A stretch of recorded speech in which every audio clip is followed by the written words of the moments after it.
तो जनाब आप कैसे आइडेंटिफाई करेंगे कि जनाब ये कांस्टेंट है सर, ये नजर आ रहा है, तो जनाब इक्वल टू के साइन से। और एक्चुअल में कांस्टेंट क्या बना है, ये बना है। आप मल्टीपल कांस्टेंट बना सकते हो। अब it contain only one value और इंटीजर 32 बिट एक्सप्रेशन, सही है ना। अब ये क्या हुई, ये कोई वैल्यू नहीं हुई, ये एक एक्सप्रेशन हुई जो कि जनरेट करेगी एक वैल्यू, राइट। तो जनाब ये हमारे पास सिंबॉलिक कांस्टेंट है जो कि हम लोग इस तरीके से इस्तेमाल करते हैं। तो अब इसके बारे में वही लिखा हुआ था 32 बिट इंटीजर। इसका सिंटैक्स देखें, यहाँ पर दिया हुआ है कि भाई name which is equal to expression. अब इन्होंने एग्जाम्पल दी हुई। अब मे बी रीडिफाइन का क्या मतलब है कि आप इसके बाद इसको दोबारा से डिफाइन कर सकते हो, count which is equal to 5 multiply by 6, ठीक है ना। और इसके बाद ये वाली एक्सप्रेशन आप यहाँ पर प्रोवाइड कर दो।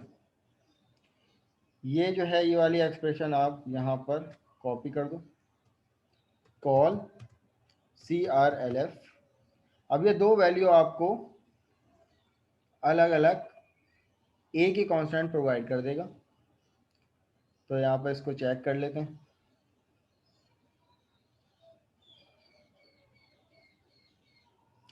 तो 5 5 25 और 6 5 30। ये पहला सिंबॉलिक कांस्टेंट सबको समझ में आया।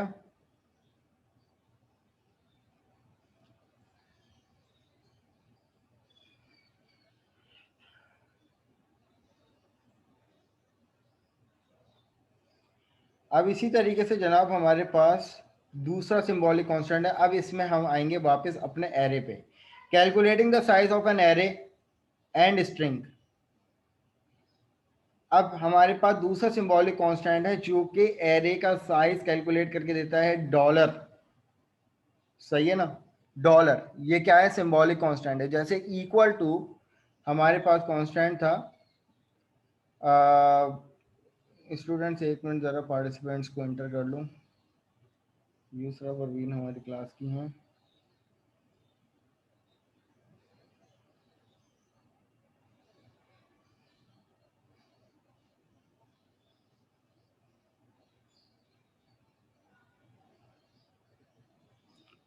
फॉलो 1143, ठीक है।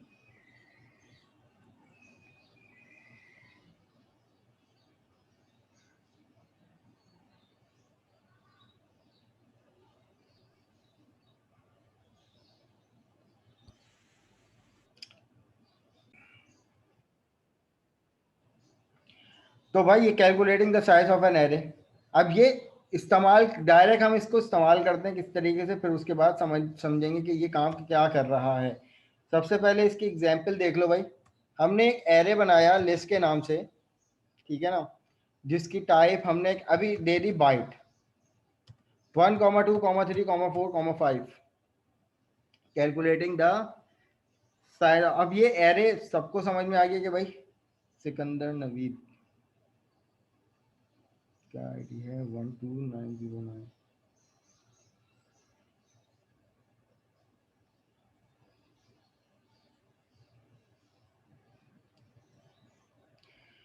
तो जनाब यहाँ पर ये एरे हमारे पास लिस्ट के नाम से है जिसकी टाइप हमने कर दी बाइट। अब हम जो अगला सिंबॉलिक कांस्टेंट यूज करने जा रहे हैं, अब नोटिस कीजिएगा इसमें आपको ये कैसे पता चला कि भाई ये कांस्टेंट होगा या नहीं। मैं यहाँ पे लिखता हूँ लिस्ट आइटम्स, ठीक है ना, विच इज इक्वल टू, और इसके ब्रैकेट में मैंने यहाँ पर एक स्टेटमेंट लिख दी कि डॉलर माइनस जो मेरा एरे था। अब ये होगा क्या, ये क्या कैलकुलेट करके लेके आएगा और लिस्ट आइटम में कौन सी वैल्यू उठ के आएगी। तो पहले तो ये बताएं कि लिस्ट आइटम क्या है, कि कोई वेरिएबल है या कोई मेमोरी है, क्या है। सर सिंबॉलिक कांस्टेंट है। कांस्टेंट है। हमें कैसे पता चला, इक्वल टू की वजह से, ठीक है ना, कि इसमें कोई एक कांस्टेंट वैल्यू आएगी। अब कौन लेके आएगा और डॉलर, डॉलर के क्या रोल है इसको देखते हैं। सबसे पहले इसका आउटपुट देखेंगे कि हमने काम क्या किया, इसका मकसद क्या था। तो जनाब हमने कहा कि भाई move EAX comma list items call right decimal. सबसे पहले इसको बिल्ड कर लेते हैं कि कोई एरर तो नहीं है, कोई एतराज नहीं है। अब यहाँ पे हम नोटिस करेंगे कि हमारे पास एक्चुअल आंसर क्या आ रहा है। हमारे पास एरे में नंबर ऑफ एलिमेंट कितने थे या कितने नजर आ रहे हैं आप लोगों को? 5 है। 5 है ना। तो आउटपुट में हमारे पास क्या आ रहा है? 5 आ रहा है। तो इसका मतलब ये है कि हमने ये जो डॉलर का साइन जो इस्तेमाल किया है ये कहीं ना कहीं कुछ काम ऐसा कर रहा है जिसकी वजह से हमारे पास नंबर ऑफ एलिमेंट काउंट हो रहे हैं। अब ये डॉलर की वर्किंग किस तरीके से, अब इसको समझ लो।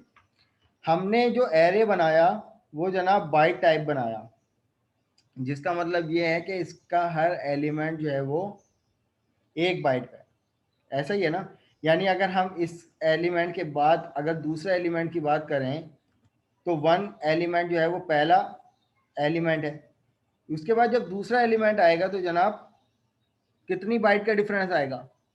बाइट टाइप है तो एक एलिमेंट के बाद जो दूसरा एलिमेंट का फर्क आएगा वो 1 बाइट का आएगा। फिर इसी तरीके से 1 बाइट का डिफरेंस, 1 बाइट का डिफरेंस, 1 बाइट का डिफरेंस। अब ये डॉलर की क्या कहानी होती है, अब इस चीज़ को समझना कि डॉलर क्या करता है। आपके पास जो अब जैसे कि पहला एलिमेंट है, दूसरा एलिमेंट है, तीसरा एलिमेंट है, जो आखिरी एलिमेंट के बाद वाले एलिमेंट को के एड्रेस को क्या करता है? पिक करता है।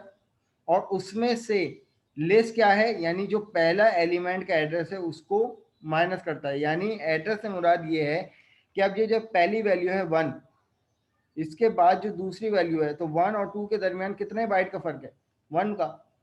तो ये क्या करेगा? 1 2 3 4 5 के बाद 6 का 6 वाली जो बाइट है ना वो इसमें जाएगी डॉलर में, और उसमें से एक बाइट क्या होगी? लेस होगी। लेस होगी तो हमारे पास एक्चुअल नंबर ऑफ एलिमेंट आ जाएंगे। स्टूडेंट्स को मिनट दीजिएगा।